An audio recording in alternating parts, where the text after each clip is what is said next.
Hello, all. Welcome to Money Savvy Kids. It's freezing cold in North India, and that got me sick, and hence the late video. Never mind, coming to the point. Today's video is about bonds, which is a type of investment.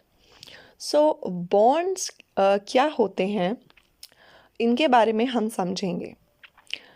तो bonds issue करती है कोई भी corporate company या फिर government भी issue करती है. तो इसको समझने के लिए मान लीजिए अगर किसी कंपनी को या फिर गवर्नमेंट को कोई प्रोजेक्ट स्टार्ट करना है काफ़ी बड़े लेवल पर, then they may need to borrow some money. यानी कि एक लोन है ये जो इन्वेस्टर्स जैसे कि मैं और आप देते हैं कंपनीज को एक फिक्स्ड टाइम के लिए. In return we get regular interest from the company at maturity. That is वो टाइम पीरियड ख़त्म होने के बाद जो प्रिंसिपल अमाउंट है, यानी कि जो पैसा हमने लोन दिया था उस कंपनी को, वो हमें रिटर्न कर देती है. पहले बॉन्ड्स एक पीस ऑफ पेपर पे इशू होते थे. नाउ ऐसा कोई पेपर नहीं इशू होता है and it's all digital now. Electronic transfers होते हैं एंड रेगुलरली आपके अकाउंट में यू गेट द इंटरेस्ट. तो बॉन्ड्स के क्या बेनिफिट्स हैं? Number 1 benefit is for the company.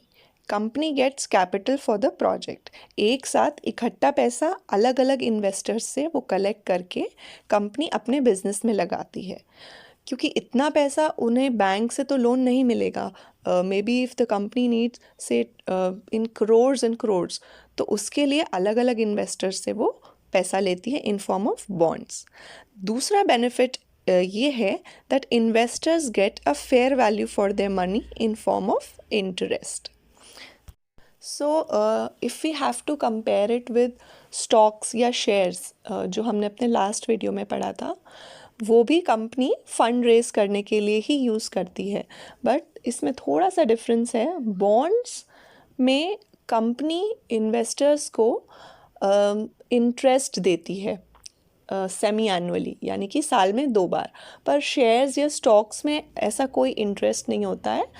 जैसे कंपनी प्रॉफिट में जाती है तो उसकी वैल्यू शेयर्स की बढ़ती है, या जब कंपनी लॉस में जाती है then the value of shares decrease. So bonds और शेयर्स में difference I hope is clear. Now, we need to understand some basic terms with respect to bonds. First term is coupon rate. Coupon rate is nothing but interest rate paid semi-annually. Second term is face value. So face value is value of bond at which issuer issues it.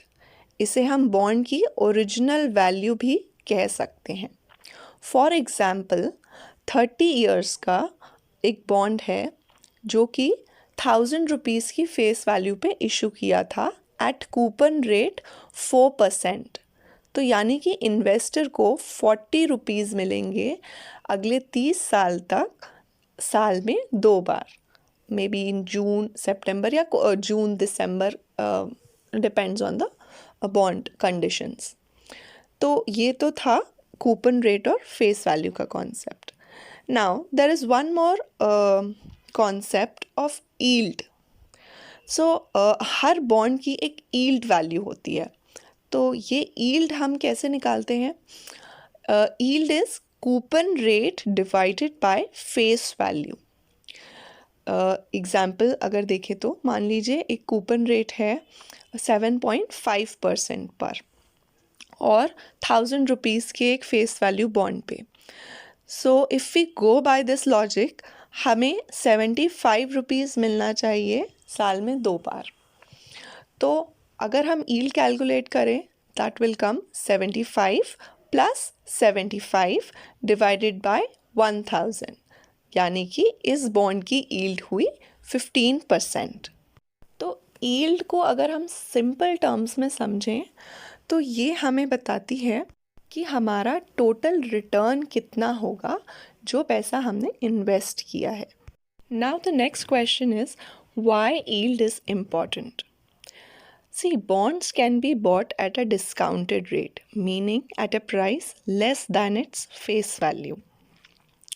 तो जब bond का price कम होता है उसकी yield बढ़ जाती है, giving a higher rate of return. So this was all about bonds, and bonds is a less risky way of investment.